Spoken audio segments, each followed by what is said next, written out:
Hey guys, and welcome to another episode of Meet the SoCal Indos. Today we have somebody special. His name is Jonathan. I've never met him, but he met me on Instagram. And just because I sell cars, look, I sell cars as you can see. And he is a Porsche fan. He owns a Porsche 911, and that's how we start talking. And then I referred him to my other Instagram site, SoCal Indo and SoCal Indos. And then, dude, you're Indo. That's right, I'm Indo. So now he invited me to his Oma's place, and we're going to meet Jonathan and Oma. Let's go.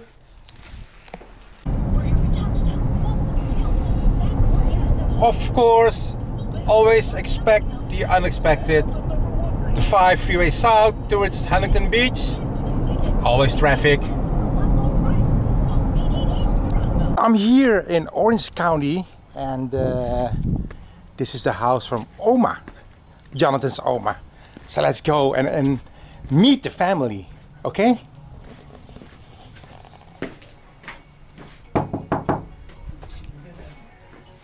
Look at this. Oh, there he is! Michael, good Hey to Jonathan, see ya. how are you, man? We're doing very good. It's a beautiful day. Look, a little Indo poodle. Oh, Hey! there's Linus. This Linus. Yes, it's Oma. De Oma. Hi. Michael. Ik ben Michael. Good To see you. Likewise. That is Oma. Let's go.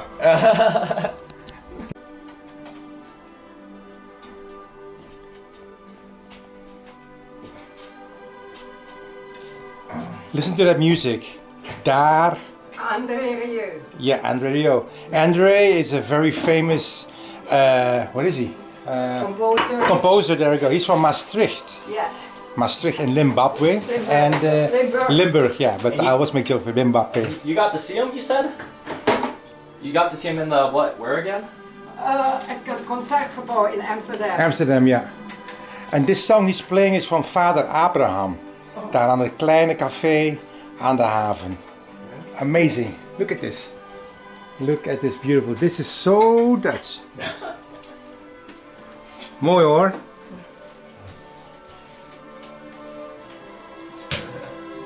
Look at this. Echt Hollands. Yeah. It's called Delftsblauw from the city of Delft. Yes. Mooi. Oma, wat is uw volledige naam? Marie-Louise Gout. Schultz. Goud, like gold, but But with a T. with a T, yeah, there you go.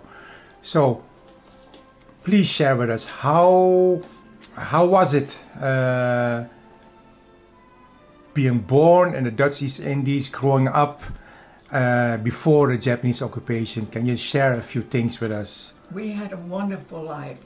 We were out of Georgia at a sugar plantation called Kasian.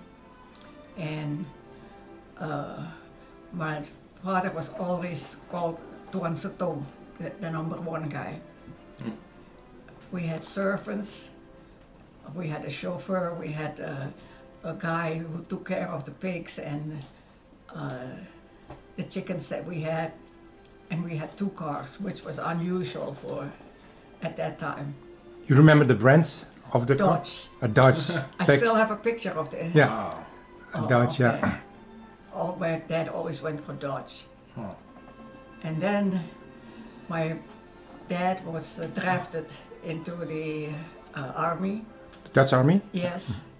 And then a little afterwards, the Japanese came and seized our house, and we had to relocate to Georgia. And So you basically, as a younger girl, spent time in the camps during the Japanese occupation. since I was 5.5 years old. So from 42 till 45 you were in the Yes. camps. You remember the name of the camps? Or where it One was? in Malang, Okay. one I don't remember. No problem. I was too young. How, because we would like to hear stories from survivors of the camp. What is your experience from the Japanese conqueror, basically? I was always hungry. And one time we came in front of the commandant and he wanted us to salute the Japanese flag. And my mom said, never will I salute that flag. So we had to stand in the sun facing the flag from sun up to sundown. And I fell down because I was thirsty. My older brother, Edward, lifted me up and he got jammed with a bayonet in his side. And he was bleeding there all day. So finally we had to come home. That was, I think, the second worst revelation about the Japanese. Another day, we were called up and we had to stand in line, and they had prisoners of war who escaped and were caught again, come to the camp, and they had to dig a hole that was their grave. And one by one, with the samurai, their ears were cut off, their fingers were cut off, they were mutilated, and finally their eyes. But they never got shot, and they cried it in pain. And we didn't know what was going on. Yeah. Yeah. Okay. Oma, tell me something about comfort women. My mom had the foresight to bring, like I said, oil and a wick and a little container to the camp with her when we were picked up. Later on I understood why, because she got a certain leaf that she put oil on and put over the wick for the girls that came back. In the morning, the commandant came by and the girls 14 years and older had to stand in line, and they were picked to be comfort women. They were put in trucks, taken away, and at the end of the day, they were just thrown out of the truck, and they were abused by 10, 12 men, soldiers. Japanese Japanese right? soldiers. My mom took them in, and one by one, she cleaned them up and she put these leaves on their private parts, and that helped. And then she told my sister, from today on, you don't brush your teeth, you don't comb your hair, you don't bathe. She did that for 3.5 years, but she was never picked. And my mom said, when it's your turn and the commandant stands in front of you, you just say hello. And they got a whip of her breath and they passed her over. But she was never abused as a comforter. My sister, and later on she became my sister-in-law, she got pregnant by one of those. And you didn't meet her. Her name is Heidi, but she's half Japanese. Oh. So basically, can you tell the viewers what comfort women are or were basically? They were actually used as prostitutes. They were against their will, of course. And then most likely hoping that they would survive the camps by giving their body basically. Yes. Yeah. Jonathan, tell me something about you. Who are you? Where were you born? Tell us something. Something about me. My name is Jonathan Kikawa. I was born here in Huntington Beach, California. What do I do? I'm a senior modeler, designer, adjunct faculty at the college, a partner at a startup engineering company, and I've been training kids to ride and jump bikes for the past year or so. And then I was helping out Oma clean the house and keep it nice, but I'm too busy, and she says I don't need the money or lunch anymore. So, what I noticed, your last name, very original. Yes. Can you please repeat your last name? My last name is Kikawa. Kikawa. Japanese. There you go. That's a very rare mix. So, I assume mom is Indo or dad is Indo? Mom of course. Mom's yeah. Dutch Indo, Mom and is- then Yeah. dad is full Japanese. There you go. It never made sense to me until I heard the stories of why in the past couple years. So Yeah. it's How was it growing up as an Indo, Japanese or Japindo, you know, basically in SoCal? I mean, I say we, me, you, other Indos in SoCal are usually seen as what did people think first in high school what you were? They never heard of the word Indo, right? So tell me more about that. I'm thankful enough that enough time's gone by, but from the conflict and everything going forward.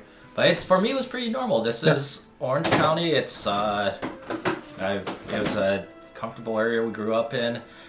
People were generally nice. What I knew growing up was being with Oma and Opa, learning Dutch as I was getting older, stories, everything was Delft Blue. All the meals that Oma would cook, that just was normal to me. And then that was the biggest difference I could tell. But besides that, normal life. Normal life. As far as I can tell. No, perfect. You have brothers, sisters? Yep, I have an older brother that's a couple of years older than me, and I have two older half-brothers that are full Japanese that are about 20 years older, so there's a gap between us.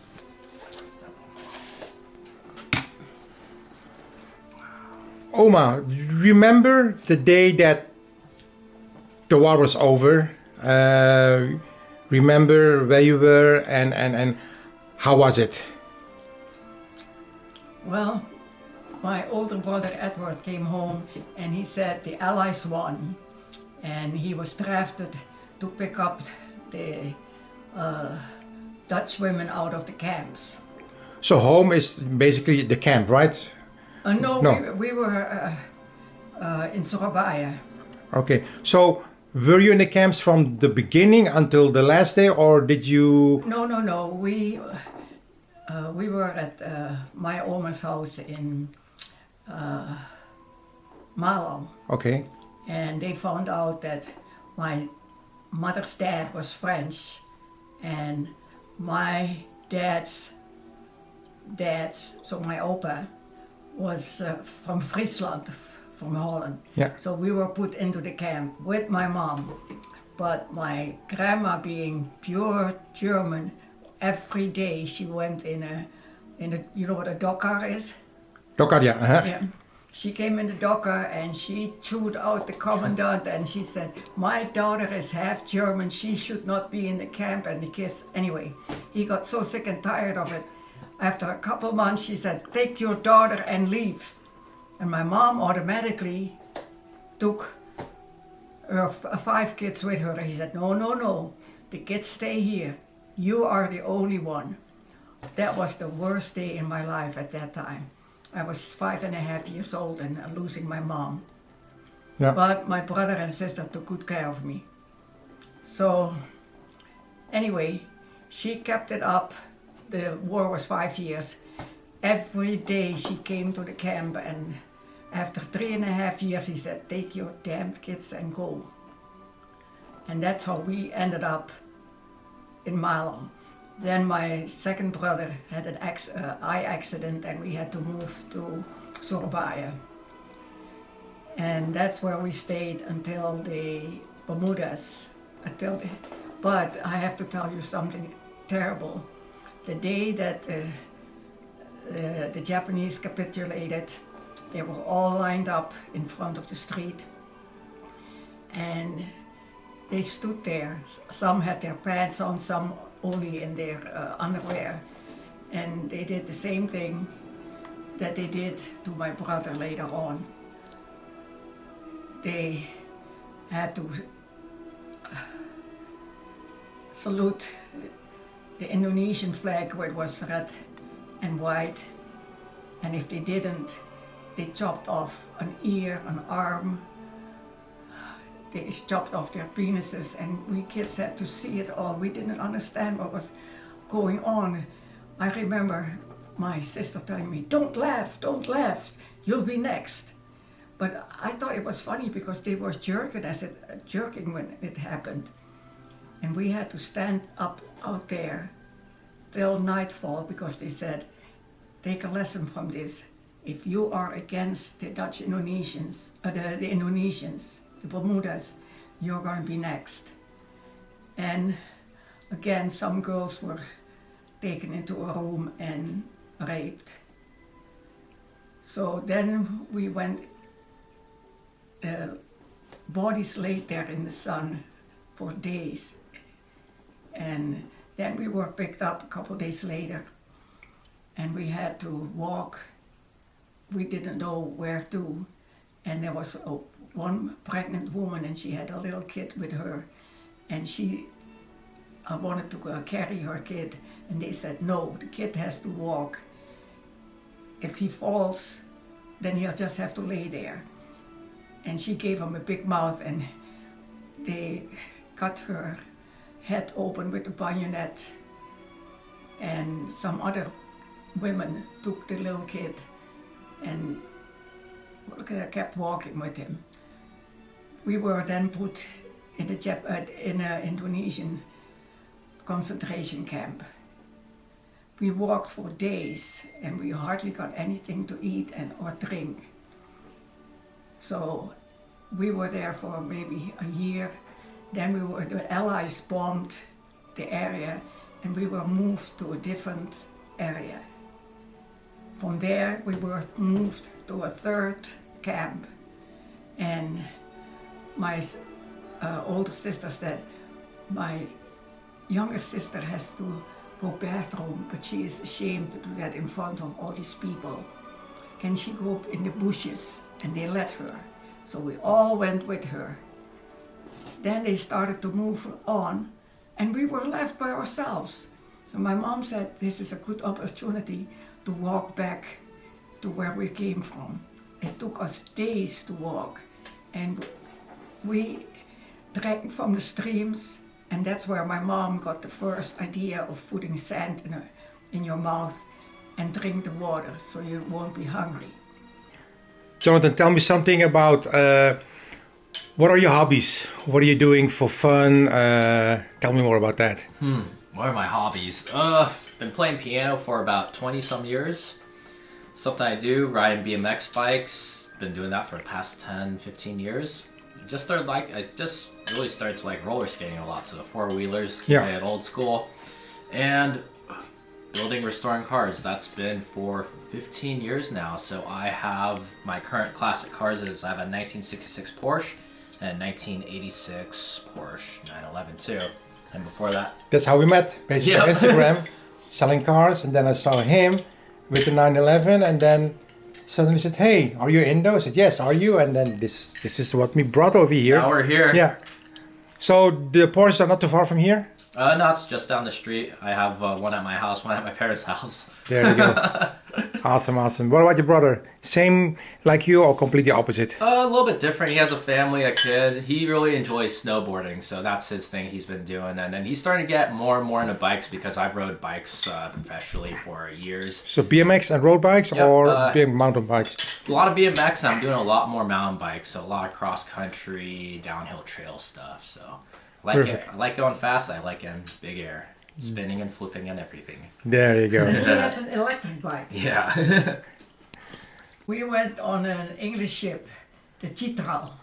It took us a month to go to Amsterdam. Remember what year you left Indonesia? Approximately. The end of 1950. 50, okay. And we got there in January of 51. Oh, how's the weather? It was so cold, so terribly cold. What do you remember from the trip from the tropics to the fatherland you've never been to? Well, we the Gulf of Biscayne is known for rough weather. And what I remember most is that most parents were either barfing or they were sick. And us kids were just having a ball in the dining room, going all on the sliding chairs and. Similar stories I've heard about that. In Aden, my brother and I, we're excellent swimmers, I would say. People on board were throwing coins in the water, and these boys came off their little sampangs, little boats, and dove for the water. And my brother said, "Hey, we can do that." Where was this? Aden. Aden, okay. Yeah, I don't know what's in English. By Port Said.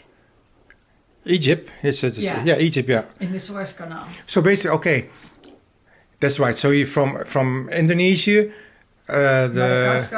Madagascar. No, Red Sea. If you were going to the Suez, then you cut, and then you would go to the Mediterranean Sea, and then under the south of Spain to Portugal, and then you have the Gulf of Biscay, where it's yeah. But in Aden, we dove off the deck. And from the boat. From the boat, yeah. Yes. Yeah. Yes. And Queen Mary, that time. Yeah. We climbed on the rope ladder up And again, jump again. so that we had the pocket money when we. This is before Port Said, I think. I don't know, but Yeah. So we had pocket money at the next town. That was the event. so so then the trip on a boat. So this is a commercial break. No, Oh, okay. You can take it.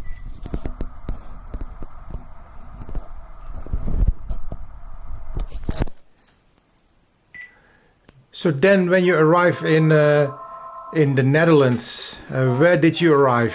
Was it Amsterdam, Rotterdam, Amsterdam? yeah. Okay. and we were taken to Hilversum to what would you call it? Opvangcentrum. Yeah. And from Hilversum, We stayed there until my dad, he was on a 6 months vacation. But I remember the first day at school, the guy behind me said, "Hey, are you a peanut? Yeah, you don't belong in this country. You have black hair and we here are all blondes." And at that time we still had the ink in a container. yeah, and then yet, Yeah. So I turned around and I poured the ink over his head. I said, "Now you look just like me." that's good. For the folks don't know about their history, our almost went through in Holland. Peanut, that's what almost said. Pinda. Pinda is like yeah, it's if us Indos call each other peanut or pinda, it's okay. But especially when Blandas, I mean the white Dutchmen were calling Just us. like with the blacks. There you go. See, that's a beautiful comparison. You know, it is. You know, so a lot of back then already you were dealing with that kind of Prejudice, racism, right? yes. Yeah. And what else? Poep Chinees most likely you got to hear. No. But I didn't know that I was put in on the Hobbies. Hogere beroepsschool, ja. Jonathan asked me what is that equivalent to, and I said I don't know. And it was a boys Hobbies. My dad, because I excelled in mathematics, put me in that school because their major was mathematics. And I couldn't play on the baseball team and swimming because I was a girl. So I said, try me out with swimming. And believe it or not, most of the boys that were in the pool with me, I won from them. Because like I said, we were excellent swimmers. And I was good in sports. You don't see it today, but I was. And I was put on the baseball team. And I had a very good time there. Then my parents went back to Indonesia. With you or only? No, Yeah. and the kids were left alone. So we had to go to Amsterdam to live with a couple of friends of my parents. Did your parents, when after arriving on the boat, also dump in pensions? Or? Yes, Okay. that was the name of the. Yeah, So you guys stayed with two families in in a pension. Yeah. sharing the bathroom, sharing the Yes, living room and everything. yes, yeah. Is that where you went to the bathhouse once a week, or? No, that was in Amsterdam. Okay. Yeah. There you go. So then your parents moved back to Indonesia, so you stayed with the family. We stayed in Amsterdam. Yeah. And I had to switch schools.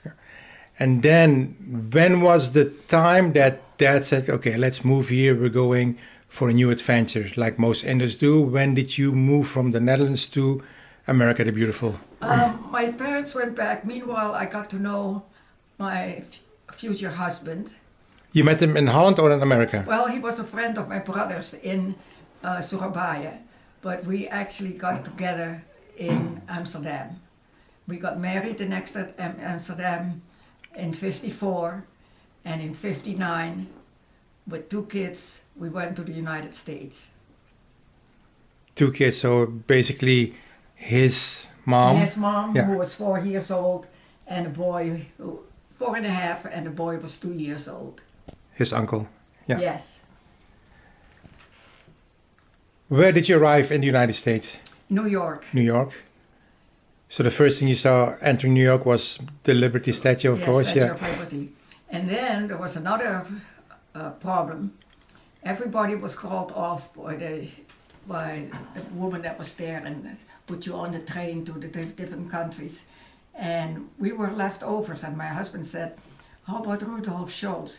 "Oh, you arrived here last month with 2 kids." And he said, "I'm standing right in front of you with 2 kids, but it's a boy and a girl." They found out it was his brother, George, who came a month before. So we were placed on an open placement in Washington, D.C., in a black neighborhood. And I was so scared of those people because they looked big to me. And They are big. Yeah. They are walking big. with 2 little kids to the grocery store, to the laundry. Anyway, we made it. And after 2 days, my husband found a job at the airport. We saved all our money. We came to this country with $150. We bought a car, and on June 1st, we got in the car with What year was that? 54. 54. No. 59. 50, in 60. 60. So 59, 60. Yeah, Okay. 60 and Did you have a sponsor or did? No, it was an open place. Oh, yeah, got it. Yeah. Mhm. And we got in a car with a mattress. We bought at Salvation Army a second-hand mattress, put it on the car for my husband to sleep. And he Remember the car? The name? Brand? It's a big car. Was that? Chevy. Yeah, it's Chevy. a 54, 54 Chevy. Chevy. Yeah. And like I said, he knew nothing about cars. He didn't even know where the heater was. So anyway, and his brother was sponsored by the Church of the Brethren. So I looked in the phone book and I looked at the Church of the Brethren and I said, "We're immigrants from Holland and we need a place to sleep." So we were put up in the in the church of them. My husband slept on the mattress and I just held the kids. The second night, I looked and I saw the pastor. So I called him and same story. He said, "Well, if you can come over within an hour, then we'll have it ready for you." We got there, they had a meal ready, they had a full bedroom for us. We were treated like a king and queen after sleeping on the floor. And then we came to Amarillo, Texas, where my brother was. We spent a night there. Then we went by way of, I had purchased a road map. We said, "We are going to Albuquerque." But my husband got so tired that night. He said, "I got it there, pull over because I'm going to fall asleep." And he did. And he said, "Oh, there's no blankets in the car." I opened the door and I had seen movies with rattlesnakes and I heard the rattlesnake and I closed it right away. I said, "There's rattlesnakes outside." So we just gave our jackets to the kids and we almost froze to death in Albuquerque. The next day I opened the door and it was right in front, on the side, his right front tire was about 6 inches away from the ravine. Had I got out at night, I would have fallen. So the rattlesnake actually saved me. So he backed up and we ended up in South Pasadena. Like most Indos did, huh? Yeah. Yes. Wow. Remember any Indos from the days? Can you mention a few Indo names? De Jong. De Jong. That name is so. I mean, that name is always there when I ask Indos. De Jong. Some others. Her brother was there, Robert. And Bertenbroek, you also said.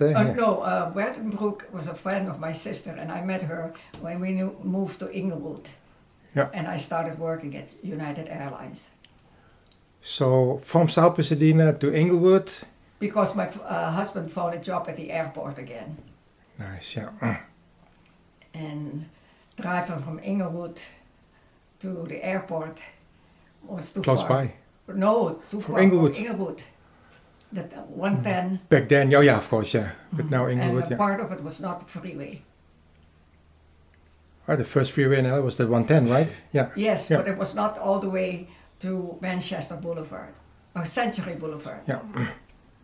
Okay, and then from Inglewood you moved From to... Inglewood, I worked 5 years at United Airlines and I made a pact with myself. Every paycheck that I get goes into the savings for a down payment, 5,000 for furniture, and 5,000 for jaga for in case something happens. Yeah.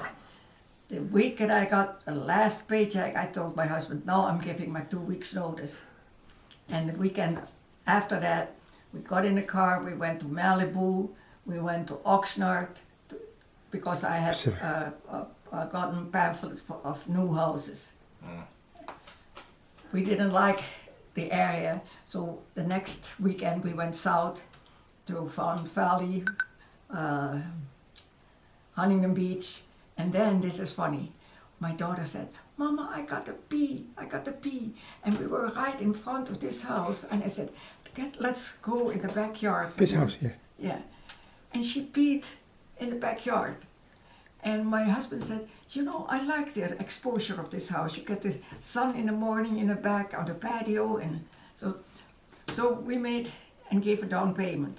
For this house here? For this house. And can you believe it? We put down $5,000 and the house was $50 less than $20,000. Now these houses go for $895. Amazing. And we bought this house. And you stayed here, yeah. Yes, and we bought furniture for $4,950. I'm a planner. Yeah. Most Indos are, yeah. How was it arriving in a new country like you did in the Netherlands, and then you came in the US? Did you have the same issues and problems like you had in Holland, calling names like pinda's or something, or it's completely different over here? Because I could answer them in English. But I had problems going to the grocery store, buying baby food and everyday, now it is everyday items that I cook with, but I had a problem with that. Oh, that's all Balinese Yeah. from the lands that we visited.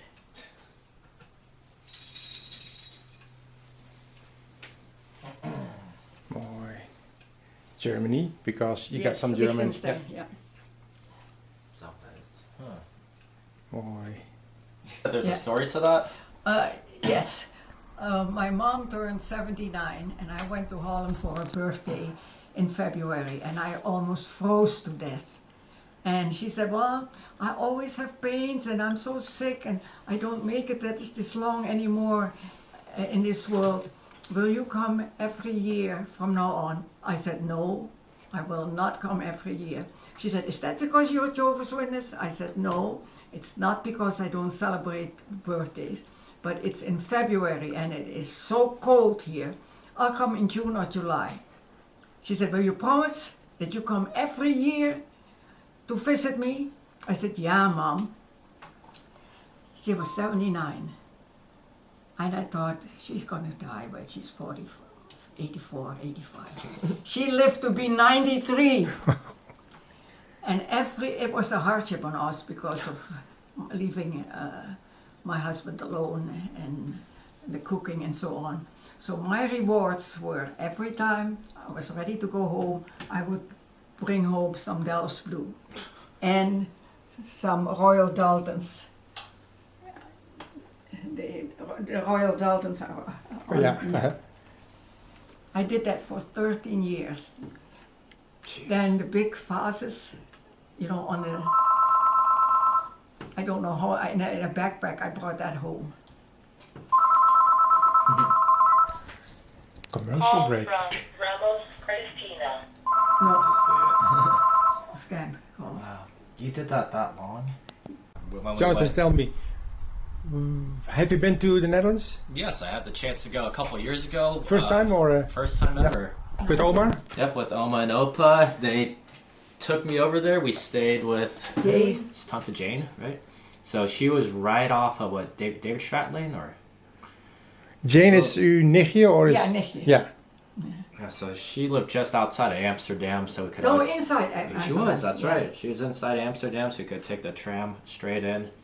Went all through the places, like I remember Zamdam or The Rondvaart, that. the boats. What's the last name of Jane? Stop. Baggerman. Pagerman. Jane Pagerman. And also in Amsterdam, if you know the name Jane Pagerman. That's her maiden name. There. Perfect. Her last name is Stom, believe it or not, S-T-O-M. You know what the meaning of Stom means? Stupid, right? I will have changed my name. Jeez. Yeah. So, Zaandam you've been. Did you go to the little miniature No. in Holland? didn't have a Madurga? chance to do Jurgen, that. yeah. We went to the palace. Yeah, that's right. Went there, saw where all the cheese was made, saw the Oh, yeah. windows. Gouda. That was pretty cool. It got the realization of how America is versus Europe and how everything's been there for hundreds of years. And Yeah. how you did it 100 years ago. Yeah. It's still Tell them working. about making of the wooden shoes. Oh, jeez. You've been to Volendam? Yeah, well, Yeah. that's where it was. We had a Did you make there. Did you make the picture with the old traditional Dutch clothing? No, you didn't. No, I don't No, think you didn't. so. No. We sat in a big Yeah, shoe. I got to sit with the big sluffin, right? Yeah. Got Yeah. to sit in that. Got a picture of that. So you've been to Holland. Where else did you go during that Ooh, stay? just went through there and then Belgium and then passed through France and Luxembourg. wait, went down to France too.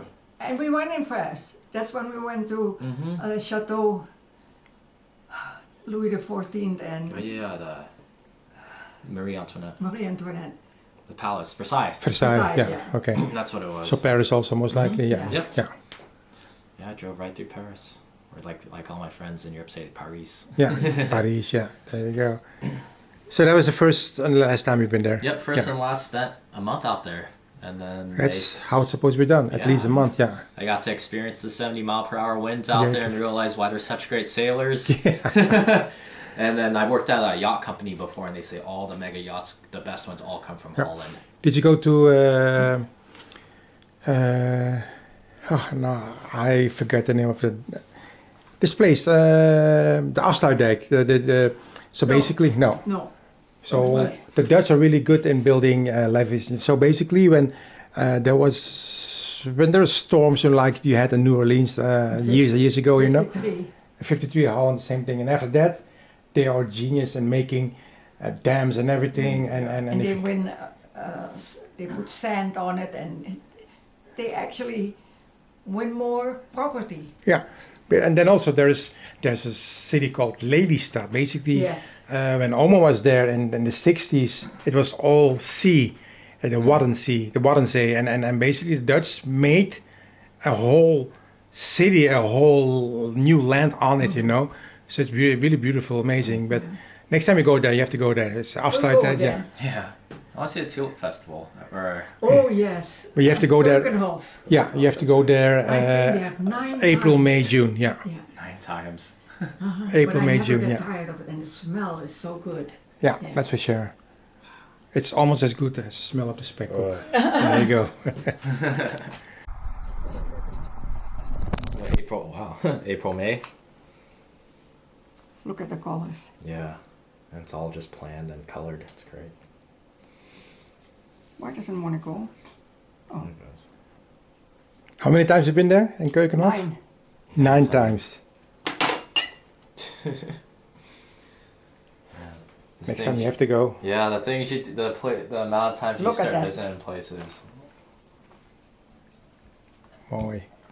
So in those, Jonathan is really a pro when it comes to biking, tricks and everything. Like I said, he's BMX and also mountain bike. So I know there's a few Indos following me on Instagram who live down, I think in San Diego, who are mountain bikers. He's going to San Diego pretty soon. So Going this weekend, gonna ride East County chain line. That's the thing I like to do. But what I gotta do for everyone, for Michael, is the famous handlebar ride trick. What you do is you just literally stand on top of this like a gymnast and balance, but like any other trick, it's best to see it than describe it. So let me turn around, I'll do one for you.